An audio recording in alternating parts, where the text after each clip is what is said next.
guys, welcome back to my channel. Thank you all for stopping by. Today I'm going to be showing you how to make one of my childhood favorites. We're going to be making some mitai. So to get started, I have here some all-purpose flour, some powdered milk, evaporated milk, sweetened condensed milk. I have some sugar, ginger, vanilla extract, melted butter, cinnamon, nutmeg, and some baking powder. Let's get started.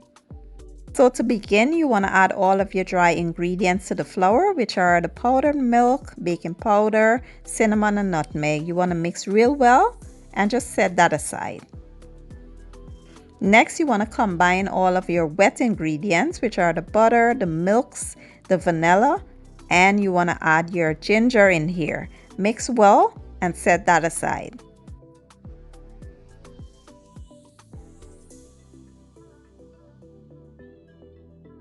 Next, you want to combine all of the ingredients by adding the wet to the dry. You want to form a nice firm dough, and then I'll show you all what to do next. Now, flours absorb differently depending on the brand, so make sure you keep a little flour, at hand, so in case if you need it, you can add more.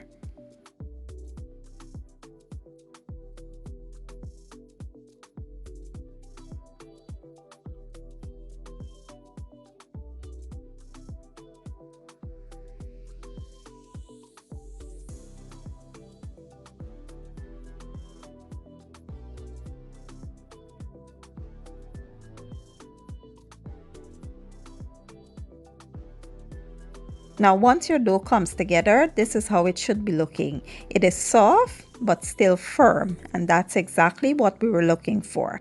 Next, we'll go ahead and roll our dough out using a rolling pin, and to cut the mitais out, I'll be using this cutter. It's like a cookie cutter, so I just thought it would be cute, for the kids, because the kids love that stuff. So once we roll it out, we'll go ahead and just cut our mitais and just continue this process until we're all done. Now, you don't have to use that cutter I'm using. You can use a knife and just cut it into squares or whatever shape you prefer. Once we are done, we will set that aside and preheat our oil, and I'll show you what to do next.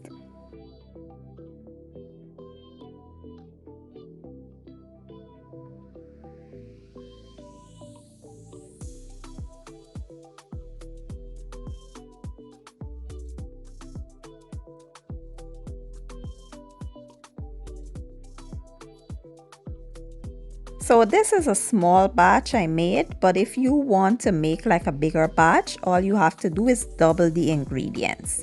So now I have my oil preheating, and we will just go ahead and add our mitai to the oil and make sure that your oil isn't too hot.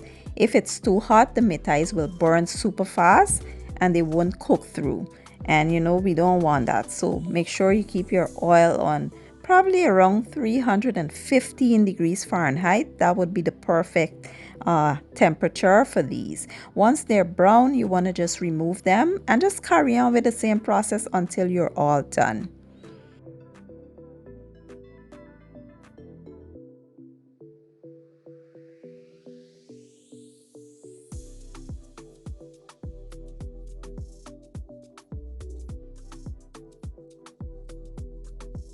Now let's prepare the glaze for our mitai using some sugar and a little bit of water. You want to give it a stir and allow that sugar to dissolve and let it thicken up. Once it thickens, it should coat the back of your spoon and feel very, very sticky. That's how you know that it's ready. Once it's ready, you want to remove it from the heat and immediately pour it over top of the mitai. Give it a good stir. Make sure that all those mitais are coated with that glaze, and then you want to allow it to dry down for a few seconds. Then go in again and stir it up a bit, and you'll see the sugar starts to crystallize, and that's exactly what we are looking for.